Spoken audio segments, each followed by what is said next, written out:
आज प्रधानमंत्री नरेंद्र मोदी जी की अध्यक्षता में केंद्रीय मंत्रिमंडल की आज यानी 1 जून को बैठक हुई।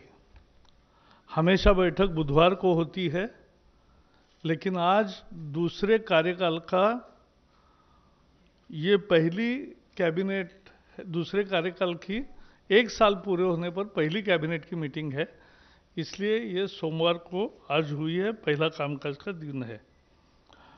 तो इसके आज नितिन गडकरी जी है साथ में, जो मुख्य एमएसएमई के बारे में बहुत सारे निर्णय है, और तोमर जी है, एग्रीकल्चर के बारे में निर्णय है।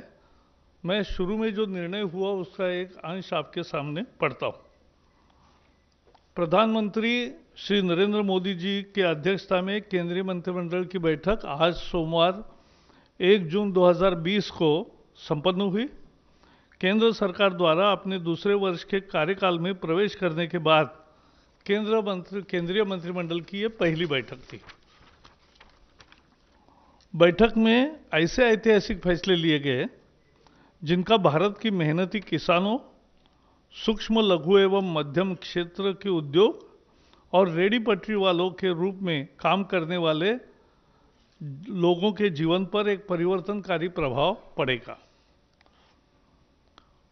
सूक्ष्म लघु एवं मध्यम उद्यम, जिन्हें लोकप्रिय रूप से एसएमए कहा जाता है, एमएसएमई, भारतीय अर्थव्यवस्था की रीढ़ है। देश भर के विभिन्न क्षेत्रों में चुपचाप काम करते हुए 6 करोड़ से अधिक एमएसएमईज की एक मजबूत और आत्मनिर्भर भारत के निर्माण में महत्वपूर्ण भूमिका है। कोविड-19 महामारी के बाद प्रधानमंत्री नरेंद्र मोदी जी ने राष्ट्र निर्माण के एमएसएमई की भूमिका को शीघ्र पहचान लिया। इसलिए एमएसएमई को आत्मनिर्भर भारत अभियान के तहत की गई घोषणाओं का एक बहुत महत्वपूर्ण हिस्सा बनाया गया था। इस पैकेज के तहत एमएसएमई क्षेत्र को न केवल पर्याप्त आवंटन किया गया है, बल्कि अर्थव्यवस्था को पुनर्जीवित करने के उपायों के में कार्यान्वयन को भी प्राथमिकता दी गई है। कई प्रमुख घोषणाओं से संबंधित क्रियान्वयन पहले ही शुरू किया जा चुका है।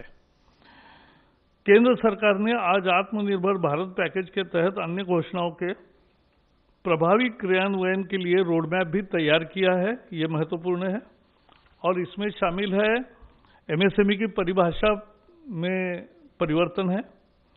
ये व्यवसाय करने को आसान बनाने की दिशा में एक और कदम है और ये एमएसएमई क्षेत्र के निवेश को आकर्षित करने और अधिक नौकरियां पैदा करने में भारत में मदद करेगा।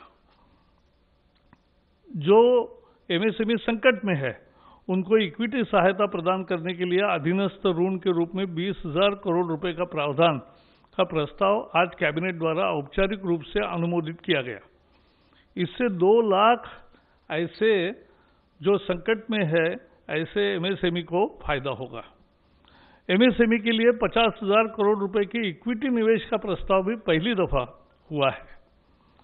ये एमएसएमई को ऋण इक्विटी अनुपात के प्रबंधन और उनकी क्षमता वृद्धि में मदद करने के लिए एक ढांचा तैयार करेगा। यह उन्हें स्टॉक एक्सचेंज में सूचीबद्ध होने का अवसर भी प्रदान करेगा। इस तरह की सहूलत पहली दफा मिल रही है एमएसएमई उद्योगों को। एमएसएमई की परिभाषा में बढ़ोतरी और परिवर्तन किया है। भारत सरकार ने आज एमएसएमई की परिभाषा को और संशोधित किया, क्योंकि जब पैकेज घोषित किया था तो एक संशोधन दिया था, लेकिन आज इकाई की परिभाषा बढ़ाकर 1 करोड़ रुपए के निवेश और 5 करोड़ रुपए का कारोबार कर दिया गया। लघु इकाई की सीमा बढ़ाकर 10 करोड़ रुपए का निवेश और 50 करोड़ रुपए का टर्नओवर कर दिया गया है। इसी प्रकार मध्यम इकाई का निवेश सीमा बढ़ाकर 20 करोड़ रुपए तथा 100 करोड़ की जगह 250 करोड़ रुपए का कारोबार कर दिया गया है। गौरतलब है कि 2006 में एमएसएमई डेवलपमेंट एक्ट के अस्तित्व में आने के 14 साल बाद यह संशोधन हुआ है। पैकेज की 13 मई 2020 को घोषणा के बाद अनेक प्रतिनिधियों से मिले और घोषित संशोधन अब भी बाजार और मूल्य निर्धारण की स्थिति के अनुरूप नहीं है, इसे ऊपर की तरफ और संशोधित किया जाना चाहिए, इस तरह का फीडबैक आया। इन आवेदनों को सुनते हुए प्रधानमंत्री ने मध्यम एवं मैन्युफैक्चरिंग सेवा इकाइयों की सीमा को और बढ़ाने का निर्णय किया। अब यह 50 करोड़ रुपए का निवेश और 250 करोड़ रुपए का कारोबार की सीमा होगी। यह भी निर्णय लिया गया है कि निर्यात के संबंध में कारोबार को एमएसएमई के इकाइयों की किसी भी श्रेणी के लिए टर्नओवर की गणना में नहीं गिना जाएगा, चाहे वो सूक्ष्म हो, लघु हो या मध्यम हो।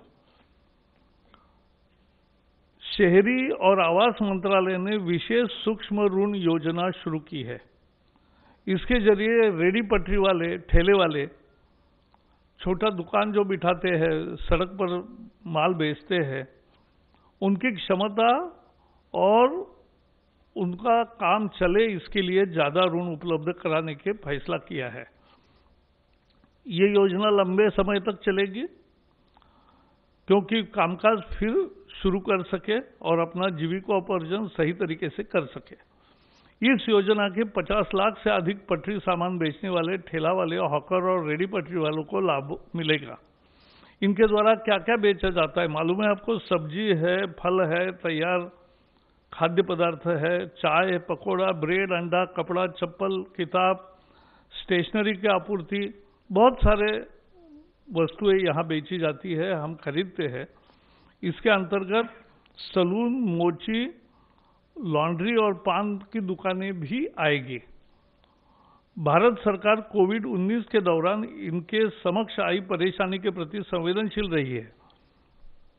इसी के तहत इन्हें तत्क्षण सहयोग हेतु ये ऋण की योजना शुरू की गई है ताकि अविलंब ये अपने व्यापार को गति दे सके। स्थानीय शहरी निकाय इस योजना में क्रियान्वयन में महत्वपूर्ण भूमिका बजाएगा। शायद भारतीय इतिहास में पहली दफा आजादी के बाद ऐसा निर्णय लिया गया है, जबकि फुटपाथ दुकानदारों और रेडी ठाने वालों को, चाहे शहरी क्षेत्र या ग्रामीण क्षेत्र के हो, इस योजना के तहत इन सभी लोगों को, वर्गों को 10,000 रुपए का ऋण दिया जाएगा। इसे वो मासिक किस्तों में अधिकतम 1 वर्ष के अंदर वापस लौटा सकते। समय पर भुगतान करने को वालों को 7% वार्षिक ब्याज सब्सिडी के रूप में लाभार्थी के बैंक खाते में जमा कर दी जाएगा। इसमें किसी तरह का दंड का प्राविधान नहीं है। इस पहल से इन वेंडरों एवं अन्य विक्रेताओं को आर्थिक उन्नयन में मदद मिलेगी। इस योजना के क्रियान्वयन में किसी तरह की कठिनाई ना हो तथा जिन्हें इसका लाभ मिलना है उन तक यह सही ढंग से पहुंचे, इसके लिए मंत्रालय, बैंक एवं स्वयं सहायता समूह की अहम जिम्मेदारी एवं भूमिका तय की गई है। साथ ही इसके क्रियान्वयन में पारदर्शिता रहे, इसके लिए पोर्टल, मोबाइल ऐप भी तैयार किए गए हैं। सशक्तिकरण के लिए टेक्नोलॉजी का उपयोग अन्य काम में भी करने का फैसला हुआ है। योजना के पूर्ण क्रियान्वयन एक वेब पोर्टल के साथ एक डिजिटल प्लेटफॉर्म, मोबाइल ऐप विकसित किया जा रहा है। यह प्लेटफॉर्म विक्रेताओं को औपचारिक वित्तीय ढांचे के साथ एकीकृत करने के लिए it will be yet another financial inclusion, यह आईटी प्लेटफॉर्म मदद करेगा। डिजिटल ट्रांजैक्शन को इससे बल मिलेगा, प्रोत्साहन मिलेगा और क्षमताओं के विकास के लिए भी ये राज्य सरकार एवं अन्य एजेंसियों के सहयोग से शहरी विकास मंत्रालय एक क्षमता विकास एवं वित्तीय साक्षरता का कार्यक्रम भी शुरू करेगा, जो महत्वपूर्ण है। सरकार ने किसानों के लिए आज बड़े फैसले किए, जो पहले पैकेज के समय नहीं बताया था, लेकिन आज नया फैसला है और बहुत महत्वपूर्ण है कि न्यूनतम समर्थन मूल्य उसकी कुल लागत का 1.5 गुना ज्यादा रखने का अपना वादा सरकार पूरा कर रही है। खरीफ फसल 2021 के 14 फसलों के सीएसीपी आधारित न्यूनतम समर्थन मूल्य जारी कर दिया गया है, जिसकी जानकारी तोमर जी बताएंगे। इन 14 फसलों पर किसानों को अब लागत का 50 से लेकर 83% तक ज्यादा दाम हासिल होगा। सरकार ने बैंकों द्वारा खेती और उससे जुड़े काम धंधों के लिए 3 लाख रुपए तक के अल्पकालिक कर्ज के भुगतान की तिथि भी 31 अगस्त 2020 तक बढ़ाई है। और किसानों में इसमें ब्याज की छूट और अदायगी में मोहलत, ये दोनों फायदे उसको मिलेंगे। किसानों को 1 मार्च 2020 से 31 अगस्त 2020 के बीच अल्पकालिक कृषि कर्ज की ब्याज में 2% और अदायगी में 3% का फायदा होगा। भारत सरकार द्वारा किसानों को 7% से कर्जा मिलता है। इसमें 3 लाख रुपए तक के लोन पर 2% बैंक ब्याज की छूट सरकार देगी और समय पर भुगतान पर 3% का फायदा मिलेगा। इसका मतलब 4% में 3 लाख तक का कर्जा मिलेगा। किसानों के लिए ये बहुत बड़ी तोहफा है। ब्याज में छूट की योजना किसानों को किसान क्रेडिट कार्ड के जरिए कर्ज सहित अल्पकालीन फसल कर्ज के देने के मकसद से शुरू की गई है। पिछले कुछ हफ्तों के दौरान बहुत से किसान अल्पकालिक जो क्रॉप लोन होता है उसके अदायगी के लिए बैंक नहीं जा सके। इसको ध्यान रखते हुए कैबिनेट ने जो निर्णय किया है उससे करोड़ों किसानों का लाभ होगा। गरीब ही इस सरकार की सर्वोच्च प्राथमिकता है और इसलिए कोरोना वायरस महामारी के दौरान लॉकडाउन की शुरुआत से ही सरकार सबसे ज्यादा गरीब लोगों की जरूरतों को लेकर संवेदनशील रही है। लॉकडाउन शुरू होने के बाद 2 दिन में पहला 1,70,000 करोड़ का पैकेज की घोषणा हुई। 80 करोड़ लोगों को खाद्य सुरक्षा देने से लेकर 20 करोड़ महिलाओं के बैंक खाते में सीधे आर्थिक मदद पहुंचाने तक, गरीब वरिष्ठ नागरिकों, विधवा, दिव्यांगों को आर्थिक मदद देने से लेकर पीएम किसान के तहत करोड़ों किसानों को किस्त के रूप में मदद जैसे कदम उठाए गए हैं। इससे एक ऐसे बहुत बड़े गरीब तबके का फायदा मिला है जिसे लॉकडाउन के दौरान परेशानियों का सामना करना पड़ता, और अगर सरकार फौरी तौर पर ऐसे कदम न उठाती तो यह तकलीफ बहुत होती।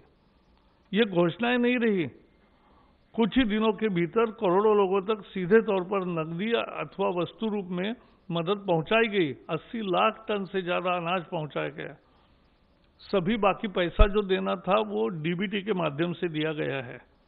आत्मनिर्भर भारत के तहत प्रवासी मजदूरों के कल्याण के लिए एक राष्ट्र एक राशन कार्ड, ऐसे लोगों को भी खाद्यान्न जिनके पास राशन कार्ड नहीं है उनको भी देने का व्यवस्था किया।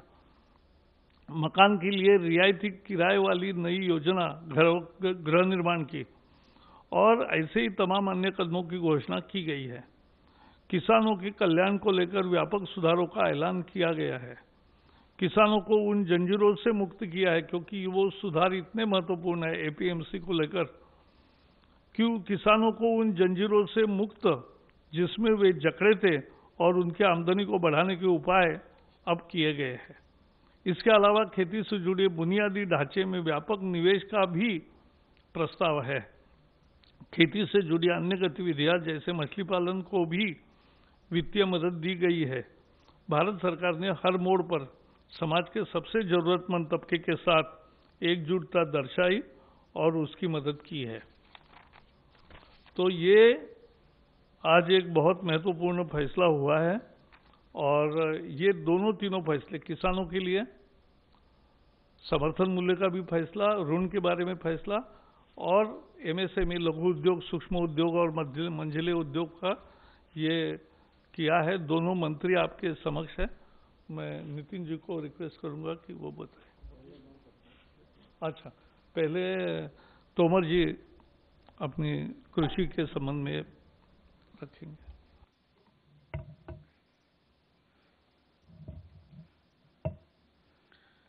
माननीय नितिन गडकरी जी, माननीय प्रकाश जावड़ेकर जी और उपस्थित मित्रों,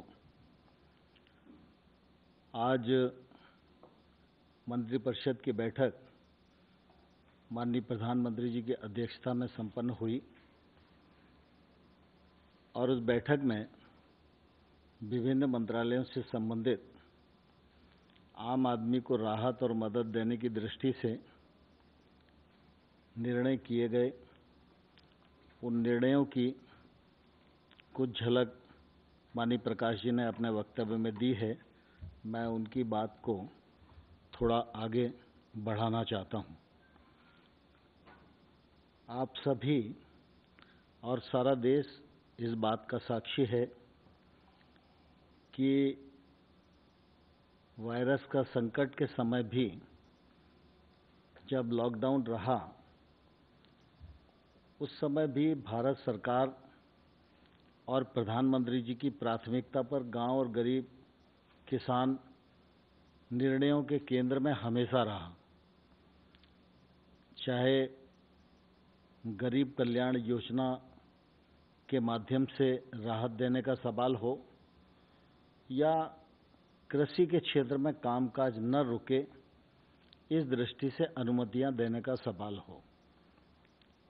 जब लॉकडाउन घोषित हुआ उसी समय फसल कटाई के लिए खड़ी थी, लेकिन कटाई का सवाल हो, उपार्जन का सवाल हो, मशीन की आवाजाही की अनुमति हो, मशीन मरम्मत के लिए वर्कशॉप की खोलने का सवाल हो, हर मामले पर सरकार ने संवेदनशीलता के साथ विचार किया और उसी का परिणाम है कि किसान ने प्रतिकूलता के मौके पर भी फसल कटाई का काम पूरा किया और इस बार बम्पर पैदावार करके किसान ने देश को समर्पित की है।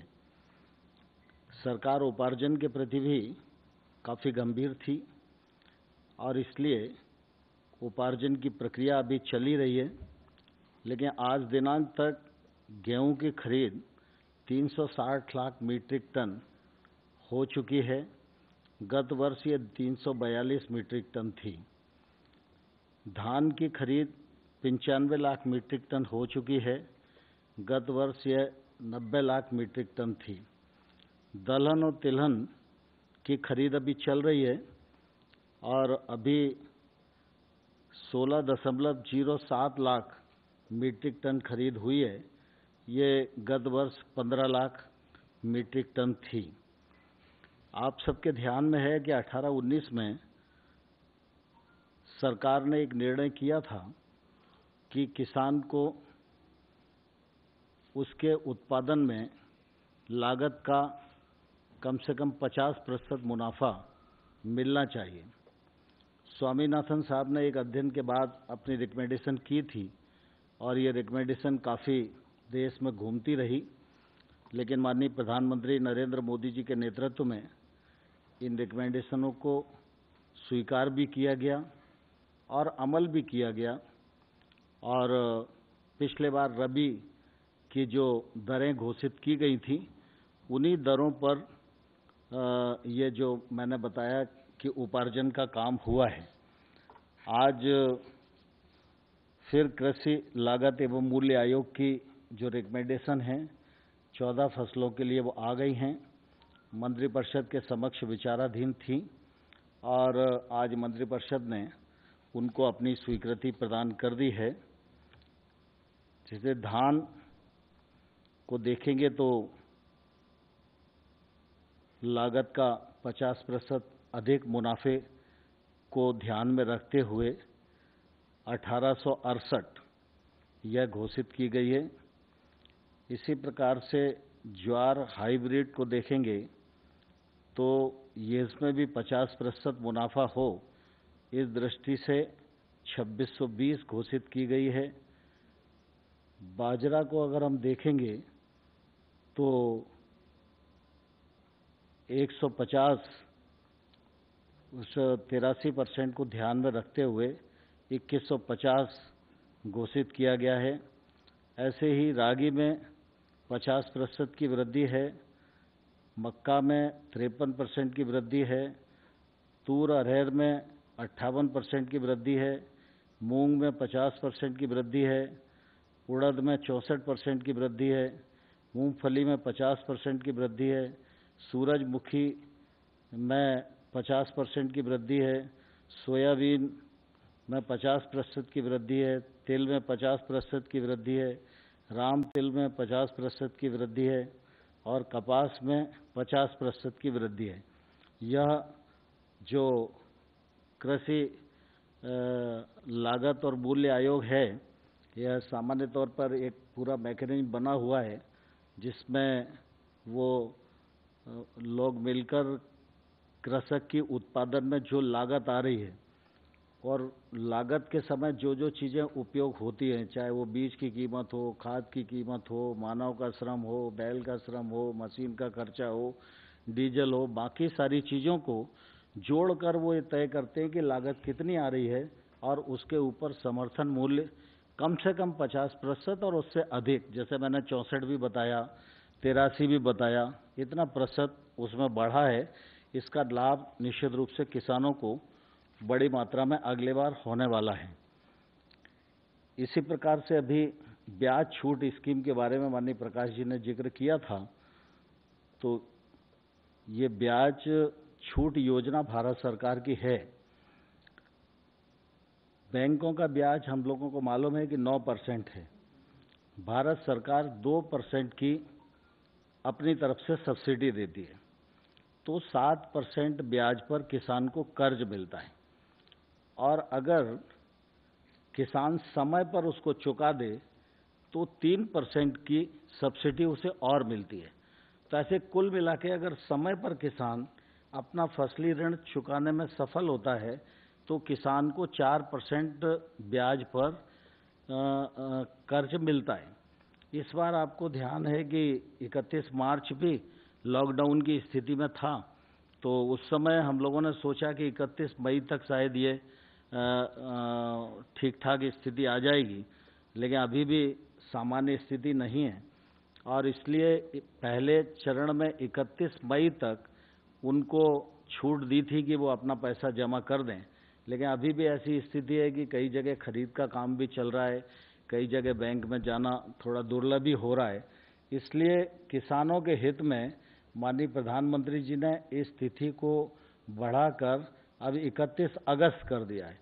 31 अगस्त तक जो किसान अपने ऋण की अदायगी करेगा उसको 4% ब्याज पर ही कर्जा मिलेगा।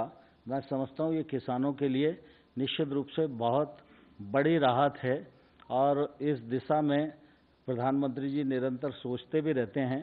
गत वर्ष का भी अगर हम देखेंगे तो सब्सिडी के रूप में 28,000 करोड़ रुपया किसानों के हित में इस कार्यक्रम के अंतर्गत हर किसान की जेब में जाता है। तो इस बार ये थोड़ा और ज़्यादा भी हो सकता है, लेकिन पिछले बार 28,000 करोड़ रुपए की सब्सिडी प्रदान करने की स्थिति आई थी। तो यह ब्याज छूट योजना के अंतर्गत देश भर का किसान ये सोच रहा था कि 31 मार्च को नहीं हो पाया, फिर उसको आशा बंधी 31 मई, लेकिन 31 मई को भी वो अवसर नहीं आ पाया, तो इसलिए फिर 31 अगस्त तक की ये छूट प्रदान की गई है। यह निश्चित रूप से किसानों के लिए बहुत ही लाभप्रद रहेगी। मुख्य रूप से मुझे इतना ही कहना है, बाकी नितिन जी आए हैं अपने सूक्ष्म उद्योगों के बारे में जो बड़े निर्णय हुए हैं उसकी जानकारी। हमारे देश के जीडीपी में 29% कंट्रीब्यूशन एमएसएमई का है। हमारे देश का जो एक्सपोर्ट होता है वो 48% एक्सपोर्ट हमारे स्मॉल, मीडियम और माइक्रो इंडस्ट्रीज के द्वारा होता है।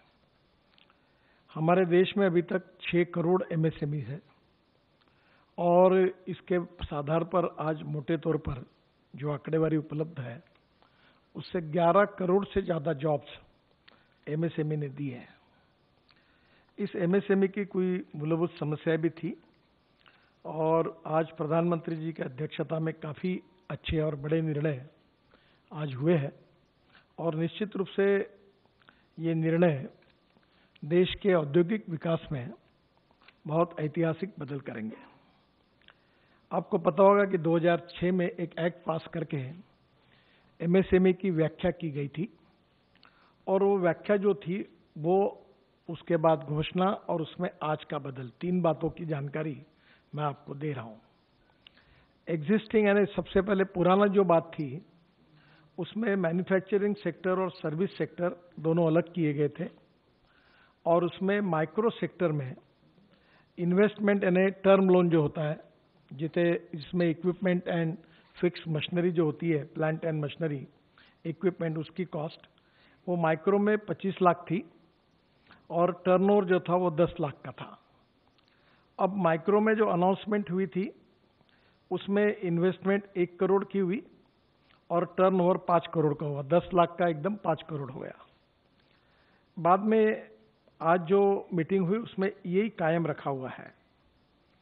फिर दूसरा सेक्टर था स्मॉल सेक्टर। हाँ, एक नई बात हुई है कि इसमें जो मैन्युफैक्चरिंग एंड सर्विस सेक्टर है उसको दोनों को एक कर दिया है, ये अब अलग अलग नहीं रहे। स्मॉल में इन्वेस्टमेंट 5 करोड़ की थी, वो 10 करोड़ की हुई है और जो टर्नओवर 2 करोड़ का था वो अब 50 करोड़ का हुआ है, यानी 25 गुना बढ़ा है।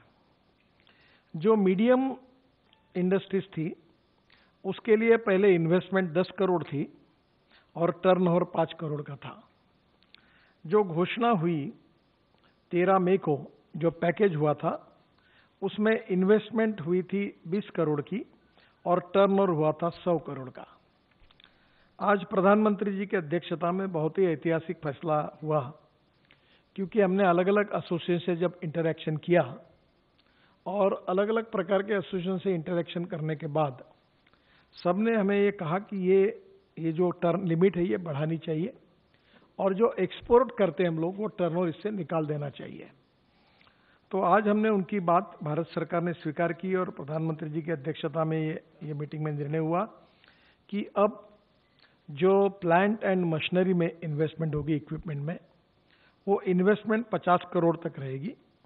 जो 20 करोड़ की घोषणा थी वो 50 करोड़ हो गई और जो टर्नओवर था जो 100 करोड़ हुआ था वो 250 करोड़ रुपए हो गया। तो इसके कारण एमएसएमई को काफी बड़ी राहत मिल जाएगी। ये बहुत बड़े प्रमाण पर इसका फायदा हमारे इंडस्ट्री को होगा।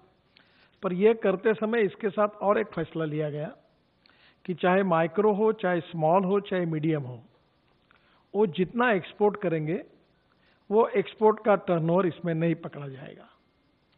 तो एक्सपोर्ट का टर्नओवर इससे बाहर हो गया और ये लिमिट बढ़ गई है और इसके कारण बहुत बड़ा फायदा इस सेक्टर में होगा। ये जो डिमांड थी ये पूरी हुई है और इससे निश्चित रूप से हमारे एक्सपोर्ट के लिए भी और एमएसएमई के करके जो एडवांटेज है वो सभी प्रायोरिटी के रूप में हमारे इंडस्ट्री को मिलेंगे और इससे नए रोजगार भी निर्माण होगा, एक्सपोर्ट भी बढ़ेगा और हमारे जीडीपी ग्रोथ रेट में इनका सहभाग भी अच्छा होगा। दूसरे दो महत्वपूर्ण निर्णय जिसके बारे में आज फिर से डिटेल में उसका भी प्रस्ताव कैबिनेट ने मंजूर किया। रिजर्व बैंक ने एक यूके सिन्हा कमेटी अपॉइंट की थी, उन्होंने 2 रिकमेंडेशंस उनके भी उस समय थे। आज उसके ऊपर आज हमारे मीटिंग में फाइनल उसका निर्णय हुआ है। 2 थे, एक डिस्ट्रेस एसेट फंड और दूसरा creation of fund for MSME. ये डिस्ट्रेस एसेट फंड जो है, आपको पता है कि एमएसएमई इस समय कठिन परिस्थिति से गुजर रही है और आपको ये याद होगा कि मैंने मार्च में पार्लियामेंट में शायद 12 या 13 मार्च के दरमियान एक जवाब दिया था। तब हमारे बैंकिंग सेक्टर ने 6 लाख एमएसएमई को रिस्ट्रक्चर किया था और ये मुदत 31 मार्च में थी। बाद में आदरणीय वित्त मंत्री जी की अनुमति से ये मुदत हमने 31 दिसंबर तक की है और इसमें करीब 25 लाख एमएसएमई जो अड़चन में है उनका रिस्ट्रक्चर होने की उम्मीद है। अब ये जो फंड ऑफ फंड हमने जो क्रिएट किया हुआ है, ये बहुत ही आधार पर जो कमजोर एमएसएमई है, जो आर्थिक दृष्टि से एनपी अकाउंट हो गया है, बंद पड़ी हुई है, उनके कारण सबसे बड़ा इसका रिस्ट्रक्चरिंग करने के लिए उसका उपयोग होगा, उससे वो इंडस्ट्री वायबल हो जाएगी। ये डिस्ट्रेस्ड एसेट फंड जो बनाया गया है ये 4000 करोड़ का है, जिसके लिए आज अनुमति मिली है। अब ये 4000 करोड़ में आपको पता होगा कि एमएसएमई की कोई भी स्कीम जो बैंक लोन देती है तो पहले भारत सरकार, हमारा विभाग अगर 1 लाख करोड़ का अगर लोन देती है तो उससे 1.5% यानी 1500 करोड़ हम लोग CGTMSE करके एक इंश्योरेंस ट्रस्ट है, हम उसमें पैसे भरते हैं और वो 75% लोन की गारंटी लेता है। तो ये जो 4000 करोड़ रुपए है, ये जो फंड मंजूर हुआ है, इसको वैसे 10 गुना होना चाहिए, पर ये स्ट्रेस एसेट है, एनपीए में आए हैं, रिस्क है थोड़ी, तो 5 गुना करके ये होगा 20,000 करोड़ का। और ये 20,000 करोड़ का फंड है।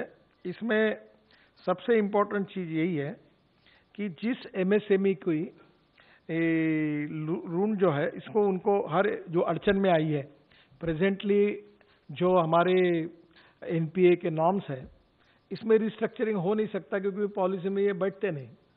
तो उस यूनिट को प्रोप्राइटर के गारंटी पर हम मैक्सिमम 75 लाख और कुल निवेश के यानी जितना उसने लिया उससे 15%, जो ज़्यादा होगा उतने पैसे उसको देंगे और ये पैसे भारत सरकार की ओर से इस फंड से जाएंगे। ये ऐड होने के बाद जो एनपीए के नॉर्म्स में जो अकाउंट नहीं बैठ रहा था उसका रिस्ट्रक्चर हो जाएगा और बंद हुई एमएसएमई चालू हो जाएगी। तो करीब इसका 2 लाख एमएसएमई यूनिट को फिर से शुरू करने में, जो वो विशेष रूप से डिस्ट्रेस में है, उनको इसका फायदा होगा। और ये फंड की आज मंजूरी आज कैबिनेट ने दी है और ये 20,000 करोड़ ये फंड का उपयोग होगा। दूसरा इम्पोर्टेंट निर्णय ऐसा हुआ है कि विशेष रूप से आपको पता है कि हमारे बड़े इंडस्ट्री जो होती है, जो आप 3 बातों में वर्ल्ड में इकोनॉमी में चर्चा होती है, इंश्योरेंस इकोनॉमी, पेंशन इकोनॉमी और शेयर इकोनॉमी। और ये जो बड़े इंडस्ट्री है, इनके शेयर स्टॉक एक्सचेंज में लोग लेते हैं, खरीदते हैं, ये आपको पता है। एमएसएमई को ये सहूलियत नहीं थी, तो अभी हमने एक 10,000 करोड़ का शुरुआती योगदान दिया है और इस फंड को बाकी के फंड ऐड करके ये 50,000 करोड़ का फंड बनेगा। और जो एमएसएमई एक्सपोर्ट करती है, जिनका टर्नओवर अच्छा है, जीएसटी रिकॉर्ड अच्छा है, आपको याद होगा कि बीच में नेशनल स्टॉक एक्सचेंज मुंबई में मैंने 20 एमएसएमई को कैपिटल मार्केट के लिए उसका लॉन्चिंग किया था। तो अब कुछ एमएसएमई हजार करोड़ का एक्सपोर्ट करती है, उन्हें बैंक के ऊपर डिपेंड होने की कोई आवश्यकता नहीं है। तो हम उनको पहले ही उनके फंड के लिए हम उसमें हमारी इक्विटी खरीदी करेंगे। वो मैक्सिमम 15% है, जो भी है उसकी फंड उसमें हम खरीद सकते हैं और ये इक्विटी के कारण उनको स्ट्रेंथ मिलेगी। और फिर वो जब स्टॉक एक्सचेंज में जाएंगे तो उनका जो 10 रुपए का शेयर है उसमें हमने खरीद लिया तो उस ताकत में देगी उसको, और उसके बाद में उसका शेयर कभी 25 का होगा, कभी 30 का होगा, कभी 40 का होगा। और शेयर मार्केट आपको पता है, तो जैसे वो शेयर अगर 30-40 का होगा तो हम अपने शेयर बेच देंगे और फिर हम वापस आ जाएंगे और दूसरे को पैसे देंगे। तो इस प्रकार से जो अच्छे यूनिट्स हैं, जिनका बैलेंस शीट अच्छी है, जिनका टर्नओवर अच्छा है, जिनका रेटिंग अच्छा है और जिनका GST record, turnover record bank का अच्छा है, ऐसे लोगों को हम क्राइटेरिया करके इस प्रकार का मार्केट में जिनका लिस्टिंग हो सकता है, ऐसे एमएसएमई को हम पूरा ताकत देंगे और इसके कारण ये भी एक बहुत बड़ी स्ट्रेंथ मिल जाएगी। इससे एक्सपोर्ट भी बढ़ेगा और ये यूनिट भी स्ट्रांग बनेगी। तो ये 2 फंड है, creation of fund for MSME, जिसका आज 50,000 करोड़ की शुरुआत होगी और ये रिवॉल्विंग फंड होते होते मैं थोड़ा ऑप्टिमिस्टिक सोचता हूँ 3-4 साल में ये 2 लाख करोड़ भी हो सकता है। तो ये एक को दिया, एक से निकाला, दूसरे को दिया, दूसरे से तीसरे को दिया, धीरे धीरे हमारी एमएसएमई ये शेयर मार्केट की तरफ, स्टॉक एक्सचेंज की तरफ जाएगी और जो अच्छा परफॉर्मेंस दिखाएंगे उनको बाहर से फिर जनता उसमें निवेश करेगी और ये एक बहुत अच्छा गेटवे इसके कारण ओपन हुआ है। तो ये दोनों निर्णय फंड्स के बारे में, एक डिस्ट्रेस एसेट फंड और दूसरा ये फंड ऑफ फंड, और उसके साथ एमएसएमई की डेफिनेशन बदलने का जो निर्णय हुआ है, ये अपने आप में आज तक के इतिहास में, ये 2006 में था, बहुत बार ये डेफिनेशन बदलने के प्रयास किए गए थे पर वो संभव नहीं हुए। इस बार पूरी तरह प्रधानमंत्री जी ने इसको पूरा सपोर्ट किया, वित्त मंत्री जी ने किया और मैं एमएसएमई मंत्री होने के नाते देश के तमाम उद्योजकों की ओर से, जो डिपार्टमेंट सबसे ज़्यादा रोजगार निर्माण करता है, जो डिपार्टमेंट सबसे ज़्यादा एक्सपोर्ट में कंट्रीब्यूट करता है और जो डिपार्टमेंट देश की वेल्थ में बैकबोन है, ऐसे डिपार्टमेंट में इन लोगों को स्ट्रांग करने का एक बहुत इम्पोर्टेंट पहल आदरणीय प्रधानमंत्री जी ने की है। इसके बहुत अच्छे परिणाम आने वाले समय में, इस संकट के समय में निश्चित रूप से उपयोगी होंगे और आएंगे। मैं प्रधानमंत्री जी का बहुत बहुत अभिनंदन इस विभाग का मंत्री होने के नाते इन तीनों निर्णय के लिए करता हूँ। बहुत धन्यवाद नितिन जी। रेडी पटरी वालों के लिए जो पहली दफा ऐसी स्कीम बनी है कि 10,000 रुपये उनको बहुत सहूलत से ऋण मिलेगा, उस योजना का नाम भी तय हुआ है वो है PM Svanidhi, prime minister street vendors Atmanirbhar Nidhi. PM Svanidhi, prime minister street vendors Atmanirbhar Nidhi. ये एक नाम दिया गया है और मुझे पूरा विश्वास है कि पीएम स्वनिधि बहुत लोकप्रिय होगा। जैसे दोनों ने बताया, किसानों के लिए और एमएसएमई के लिए बहुत अहम फैसले हुए हैं। अब उन्हीं मुद्दों पर आपको कुछ सवाल है तो जरूर पूछिए, क्योंकि बाकी सवालों के लिए हम आपके स्टूडियो में यानी वर्चुअली अभी आते हैं, तो आते हैं तब चर्चा कर ही सकते हैं। नंबर 18। गडकरी साहब, मेरा सवाल ये है कि जो एमएसएमई की परिभाषा 250 करोड़ रुपए की गई है और इमरजेंसी क्रेडिट गारंटी जो स्कीम थी उसमें 100 करोड़ रुपए की बात की गई थी, तो क्या 250 करोड़ रुपए वालों को भी फायदा मिलेगा? और दूसरा सवाल ये है कि डिस्ट्रेस फंड में रेट ऑफ इंटरेस्ट क्या होगा? 1 जुलाई से ये व्याख्या, क्योंकि हमारी सॉफ्टवेयर और मैंने जल्दी करने की कोशिश की थी, पर वो साधारणतः इसको पूरा ये करने के लिए 1 जुलाई से, आज ऑर्डिनेंस पर मैंने फाइल पर सही कर दी है, कल उसका और ये निकल जाएगा नोटिफिकेशन, गैजेट नोटिफिकेशन। 1 जुलाई के बाद इस स्कीम का फायदा होगा। ये जो फंड के बारे में आपने बात की है, इसके बारे में स्वाभाविक रूप से ये जो हम इक्विटी के रूप में दे रहे हैं, उसके ऊपर इंटरेस्ट जो है वो भारत सरकार का फंड है, तो वो लगाने के बारे में अभी निर्णय नहीं हुआ, पर वो कम से कम लगाने की कोशिश करेंगे। वो जो उसके लोन पर जो इंटरेस्ट होगा वही लगेगा।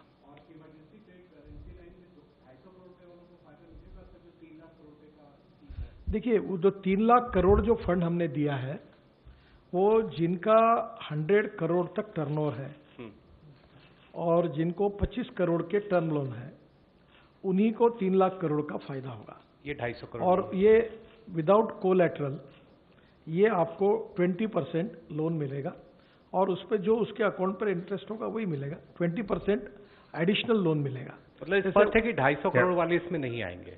नहीं आएंगे। ठीक। 114। 1 जुलाई के बाद आएंगे। जी मंत्री जी, एसएम आसिफ इधर आपके सामने। मेरा सवाल है, मैं सामने हूँ। मेरा सवाल है आपसे कि एमएसएमई में एनपीए अकाउंट जो पूरे देश में फैला हुआ है, तो जो नई स्कीम है उसमें आपने कहा कि एनपीए अकाउंट को सरकार जो है उसका परसेंटेज कुछ देगी, उसको जरा डिटेल बता। देखिए, पहली बात तो ऐसी है कि मैंने मार्च में जवाब दिया था कि 6 लाख एमएसएमई रिस्ट्रक्चर हुई, फिर उसकी मुदत 31 मार्च थी, वो बढ़ाकर 31 दिसंबर तक किया गया। दूसरी इंपॉर्टेंट चीज़ है कि ये जो स्ट्रेस एसेट है जो एनपीए हो गए हैं, इनके लिए हमने एक स्कीम बनाई कि भारत सरकार ने 4000 करोड़ दिए है। अब ये 4000 करोड़ जो हमको मिले हैं, हम एक सीजीटीएमएसी करके एक ट्रस्ट है, इंश्योरेंस ट्रस्ट है, ये इसको हम 4000 करोड़ जब डिपॉजिट करेंगे तो उससे 5 गुना यानी 20,000 करोड़ के फाइनेंस की गारंटी ये ट्रस्ट लेगा। ये 20,000 करोड़ बैंकों को उपलब्ध होंगे। फिर जो एमएसएमई जो है, जो एनपीए हो गई है, स्ट्रेस है और आज के रूटीन नॉर्म्स में नहीं बैठ रही है, फिर ये 20,000 करोड़ में से उसका जो प्रोपराइटर होगा उसके गारंटी पर हम उसको ये फंड में से इक्विटी देंगे। जैसे इक्विटी देंगे तो उसकी बैलेंस शीट बदल जाएगी और बैलेंस शीट बदल जाएगी तो जो एनपीए नॉर्म्स के कारण जो नहीं हो सकता वो काम हो जाएगा।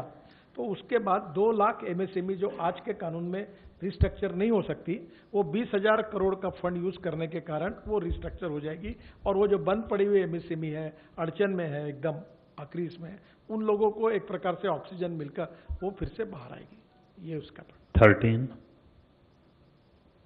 ऋतुपर्णा सीएनबीसी से। ये जो 3 लाख करोड़ का इमरजेंसी फंड था आप लोग दे रहे हैं, क्या ये स्टार्टअप्स वगैरह को भी एप्लीकेबल होगा? और अगर है तो वैसा है तो क्या मैकेनिज्म कुछ डेवलप हुआ है? कितने स्टार्टअप्स ने ये सब्सक्राइब किया है? जो एमएसएमई रजिस्टर है और जिनका टर्म लोन 25 करोड़ का है और वर्किंग कैपिटल 100 करोड़ का है, इस व्याख्या में जो आते हैं उन लोगों के लिए 3 लाख करोड़ का फंड है और ये कोलैटरल फ्री है, यानी कोई गारंटी नहीं है। एग्जिस्टिंग डॉक्यूमेंट के आधार पर ही भारत सरकार की ओर से 20% तक एडिशनल कैपिटल वर्किंग कैपिटल में या इसमें मिल सकता है। तो उसमें अगर वो स्टार्टअप रजिस्टर है तो सबको इसका फायदा मिलेगा जो इस नॉर्म में आते हैं। 241 आप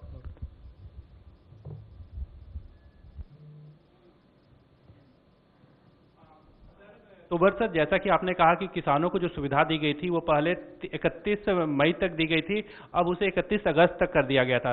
तो क्या हम ऐसा मान के चले कि जो सरकार सोच रही थी कि पहले मई तक या जून तक कोरोना पर नियंत्रण कर लिया जाएगा, अब उस डेट को 31 अगस्त तक कर दिया गया है?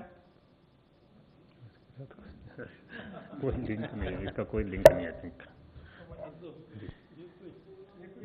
ये कोई सवाल दरअसल क्या है कि कोई भी सरकार में बैठा हुआ कोई भी व्यक्ति भविष्य वक्ता नहीं है। संकट की जब परिस्थिति रहती है तो स्वाभाविक रूप से ये कोशिश की जाती है कि इस घड़ी में असुविधा तो होगी ही, लेकिन असुविधा कम से कम हो, और असुविधा को सुविधा में बदलना अगर सरकार के निर्णय के माध्यम से हो सकता है तो सरकार उस दिशा में निर्णय लेती है। पहले लगता था कि 31 मई तक आवाजाही शुरू हो जाएगी, किसान जमा कर देगा, लेकिन जब सब तरफ से फीडबैक आया कि अभी जमा करने में कठिनाई है और सरकार किसानों के प्रति प्रतिबद्ध है, उनके हितों के प्रति प्रतिबद्ध है, इसलिए 31 मई को बढ़ाकर 31 अगस्त किया। इसको इधर उधर जाके देखना मुझे लगता है उचित नहीं है। 104 सर, मैं लक्ष्मण CNBC आवाज़ से। मेरा सवाल ये है, किसानों के लिए आपने जो ऐलान किया है कर्ज पे ब्याज सस्ता करने का, तो जो किसान समय पे कर चुकाते हैं उनको अतिरिक्त ब्याज में छूट देंगे। तो अब तक के रिकॉर्ड क्या कहता है, कितने किसान अतिरिक्त ब्याज में छूट के हकदार होंगे जो समय पर कर चुकाते हैं? और इससे जुड़ा दूसरा सवाल है कि आत्मनिर्भर पैकेज के दौरान सरकार ने APMC एक्ट की जगह नया कानून लाने का भी ऐलान किया था, वो कब तक हम इसको देख सकते हैं जमीन पे? कि ब्याज पर जो छूट की बात कही है, यह योजना पहले से जारी है और मैंने गत वर्ष का भी आंकड़ा आपके समक्ष रखा कि गत वर्ष ब्याज सब्सिडी के रूप में 28,000 करोड़ रुपए व्यय करने की स्थिति है। अगले बार जब ये परिस्थिति आएगी तो यह आंकड़ा और बढ़ सकता है। सामान्यतः अगर हम देखेंगे तो KCC के माध्यम से अभी किसानों के पास 4 लाख करोड़ रुपए का अल्पकालिक ऋण है, और सरकार ने अभी जब पैकेज की घोषणा की थी और उससे पहले भी प्रधानमंत्री जी ने इस अभियान को चित्रकूट में घोषित किया था, तब यह कहा था कि हम KCC 100% किसानों को देंगे, और अभी लगभग 6 करोड़ 65 लाख से अधिक किसान हैं जिनको इस स्कीम के अंतर्गत कवर किया गया है। 2.5-3 करोड़ किसान अभी ऐसे हैं जिनको इस स्कीम के अंतर्गत और कवर किया जाना है। पिछले दिनों जब फरवरी में इस अभियान की घोषणा की थी तो प्रधानमंत्री जी ने उस समय 15 दिन काम चला था, उसमें लगभग 75 लाख किसानों ने अपना एप्लीकेशन जमा किया था, और उसमें लगभग 41 लाख किसानों की स्वीकृतियां भी बैंक ने कर दी थी, और 22 लाख किसानों को ये पैसा दे भी दिया था। लेकिन उसके बाद ये लॉकडाउन हो गया तो बीच में गतिविधि थम गई है, लेकिन अभी पैकेज में भी इसकी घोषणा की गई है।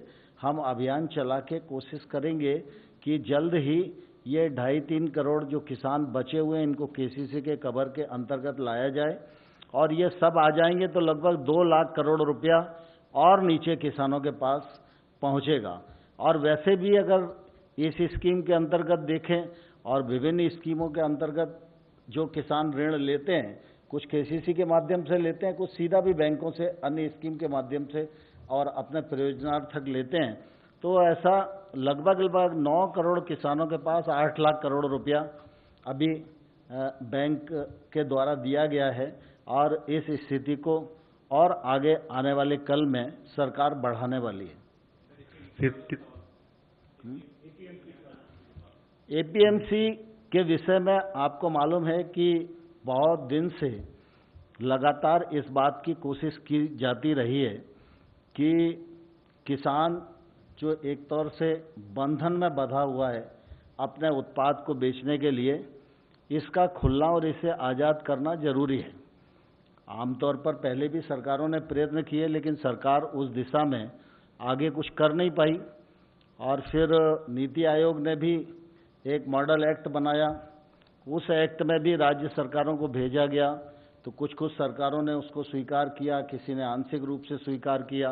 अभी बहुत सारी सरकारें हैं जो तेजी से उस पर काम कर रही हैं।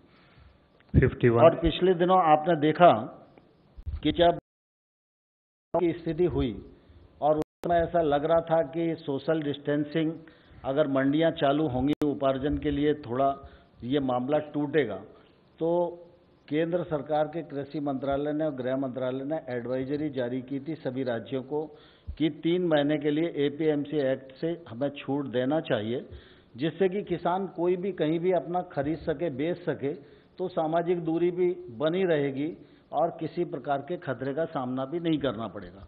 कई राज्यों ने उसको भी किया, लेकिन लगातार केंद्र सरकार इस बात का विचार करती रही है कि ये खुलाव कैसे हो। और कृषि का विषय वैसे राज्य का विषय है, लेकिन ट्रेड का विषय तो केंद्र का है। और इसलिए आप आज भी अनुभव करेंगे कि सामान्य तौर पर ये बोतल बनाने वाला जो व्यक्ति है, इस बोतल को बनाएगा कहाँ, बेचेगा कहाँ और कितने पैसे में बेचेगा, इसका अधिकार उत्पादनकर्ता को है। लेकिन देश में किसान सबसे बड़ा उत्पादनकर्ता होने के बाद भी उसको उत्पादन का अधिकार है, उत्पादकता बढ़ाने का अधिकार है, परिश्रम करने का अधिकार है, पसीना बहाने का अधिकार है और प्राकृतिक प्रकोप की मार खाने का भी अधिकार है। लेकिन वो अपना उत्पाद कहाँ बेचेगा और कितने दाम पर बेचेगा, इसका अधिकार किसान को नहीं था। और इसलिए सरकार ने ये निर्णय किया कि हम ये अधिकार किसान को उपलब्ध कराएं। इसके लिए सेंट्रल एक्ट आने वाला है और उसकी कार्यवाही चल रही है। कुछ ही दिन में ये मूर्त रूप लेगा, तो ध्यान में आएगा कि ये किसानों की दृष्टि से बहुत ही क्रांतिकारी निर्णय हुआ है। I think it has been clarified, Prabhu.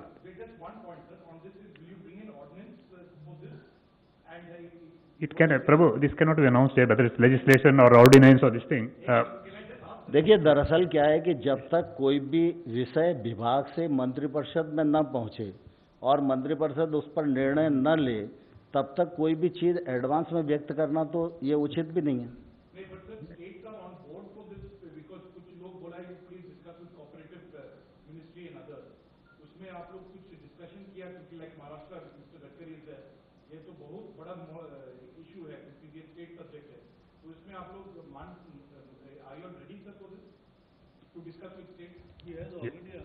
केंद्र सरकार जब इस दिशा में आगे बढ़ेगी तो जितनी आवश्यकताएं, औपचारिकताएं हैं, उन सबको पूरा करके ही आगे बढ़ेगी। 51 sir, Anand Patel from India today.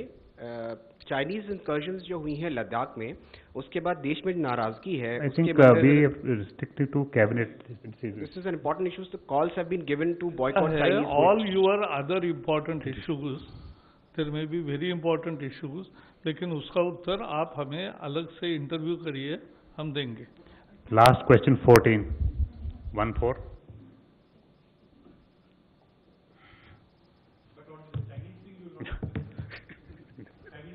I think sir, Sameer Dixit ji business से मेरा सवाल एमएसएमई सेक्टर को है। आपने क्या 11 करोड़ का लगभग रोजगार ये सेक्टर देता है। अभी इस पूरे कार्यकाल के दौरान आपको क्या फीडबैक आपको है कि कितना असर जॉब्स को लेकर के है और वापस रीजनरेट करने में कितना समय लग सकता है, जॉब्स के मसले पर कितना झटका लगा है इस पूरे कोविड की वजह से? कोविड के संकट के कारण अब जो परिस्थिति है, इसमें कोई ऑफिशियल स्तर का अध्ययन अभी तक नहीं हुआ है, पर एक बात जरूर है कि कोविड के कारण कहीं ना कहीं उसके परिणाम हैं। एक बात आपको और ये मैं खुलासा कर दूं कि माइग्रेंट लेबर के कारण जैसे परसेप्शन होता है कि टीवी देखने के बाद ऐसा लगता है कि 100% इस देश की इंडस्ट्री पूरी माइग्रेंट लेबर के भरोसे चल रही है, ऐसा एक साधारणतः इंप्रेशन होता है। वस्तुस्थिति ये है कि ऑन एन एवरेज 10 से 20% लोग कई ऐसे बाहर से आकर भी काम करते हैं। ये मैक्सिमम अप टू 20% है। दूसरा, इस 20% में से सभी 20% निकल गए अपने राज्यों में, ये भी स्थिति सच नहीं है। इसमें से कुछ प्रमाण के लोग गए हैं। कुछ रेलवे में अभी जो जानकारी मुझे मिली कि रेलवे जाने का तय हुआ पर लोग नहीं मिले, क्योंकि लोग नहीं गए। ये लोग अपने डिस्ट्रिक्ट से, अपने जिले से, अपने गांव से हैं। ये इस स्टेट में आए, वो रोजगार के लिए आए, मजबूरन आए, उनको रोजगार नहीं था इसलिए आए। अब जो ये इंडस्ट्री काफ़ी प्रमाण में शुरू होने की प्रक्रिया हो गई, कहीं 50%, कहीं 40% ऐसे लोग आना शुरू हुआ। और उसमें से जो कोरोना के लिए गाइडिंग प्रिंसिपल है कि मास्क लगाना चाहिए, सोशल डिस्टेंस 1 मीटर से मेंटेन करना चाहिए, फिर अपने हाथ सैनिटाइजर से धोना चाहिए, और कुछ जगह पर बड़े बड़े इंडस्ट्रीज में, जिसके नाम भी मेरे पास हैं, उन्होंने अपने इंडस्ट्रियल एरिया में रहने की और भोजन की भी व्यवस्था मजदूरों की है। और अभी मैं एक 8 दिन पहले रिसाइकलिंग इंडस्ट्री जो 5 लाख करोड़ का कारोबार करती है, उसने मुझे कहा कि वो लोग आना चाहते हैं। तो मैंने उनको सुझाया है कि जहाँ गए हैं वहाँ के डिस्ट्रिक्ट कलेक्टर उसकी परमिशन और वहाँ की फॉर्मेलिटी पूरी करके, जहाँ आना चाहते हैं वहाँ का डिस्ट्रिक्ट कलेक्टर और उसकी फॉर्मेलिटी पूरी करके आप उनकी लाने की, अगर आते हैं तो लाने की व्यवस्था करिए और उसमें उसका उपयोग लीजिए। अब सरकार में, भारत सरकार ने, गृह विभाग ने, राज्य सरकार ने और उसके बाद वहाँ के डिस्ट्रिक्ट कलेक्टर, ऐसा लेकर सब प्रकार की बातों का क्लैरिफिकेशन दिया है। और इंडस्ट्री अब शुरू भी हो रही है। मैं बहुत बार कहता हूँ कि now it is important for everybody to, कि भाई हम ये सीखें कि कोरोना वायरस के साथ हमारा art of living with corona virus. तो अब धीरे धीरे इंडस्ट्री में भी हमको वही उपाय करने पड़ेंगे। और मैं ये देख रहा हूँ कि पॉजिटिविटी के साथ और आत्मविश्वास निर्माण करने की आवश्यकता थी, वो कोशिश हम कर रहे हैं। और बड़े प्रमाण पर लोग कुछ वापस आने की भी स्थिति में, रोजगार शुरू हो रहा है, इंडस्ट्री भी शुरू हो रही है। और धीरे धीरे उन नियमों का पालन करके हम काफ़ी बातों को रेगुलराइज करेंगे तो निश्चित रूप से उसके अच्छे परिणाम मिलेंगे। धन्यवाद sir. Thank you very much friends. Thank you.